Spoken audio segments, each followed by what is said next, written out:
Assalamualaikum warahmatullahi wabarakatuh. Waalaikumsalam warahmatullahi wabarakatuh. Sebelumnya terima kasih untuk waktunya oleh Ibu Rohmatus Sofia, MSI, dan atas kehadiran teman-teman sekalian. Di sini kami mau presentasi tentang penggabungan secara mekanis. Perkenalkan, nama saya Dewi Wulandari. Saya Ega Wiyusa. Pada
mengenai larutan sejati yang sudah dijelaskan tadi di slide 6.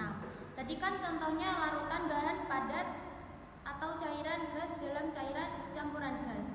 Itu tadi belum ngeh karena tulisannya muter-muter. Boleh dijelaskan lagi contohnya dengan benar? Terima kasih. Assalamualaikum warahmatullahi wabarakatuh. Waalaikumsalam warahmatullahi wabarakatuh. Perkenalkan, nama saya Aulia Rifki Maulana Yusufi. Saya ingin bertanya, bisa nggak sih membuat campuran homogen dari molekul yang tidak dapat terdispersi? Itu saja, terima kasih.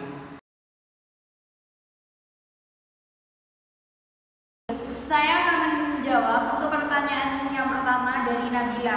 Contoh larutan sejati secara detail itu gimana? Jadi larutan itu atau bahan padat itu bisa, bahan cair itu juga bisa, bahan gas itu juga bisa termasuk larutan sejati. Dan yang terdapat dalam cairan dan juga campuran gasnya. Jadi secara detailnya itu contohnya itu ada larutan garam dapur. Jadi apa itu larutan garam dapur itu? Garam dicampur dengan air. Kemudian ada air gula.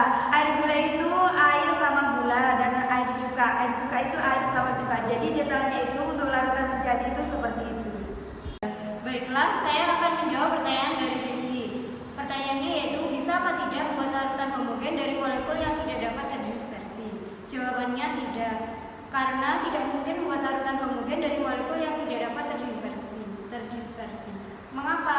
Karena larutan homogen itu adalah larutan yang campurannya seragam, di mana zat terlarutnya atau solutnya itu terdispersi secara sempurna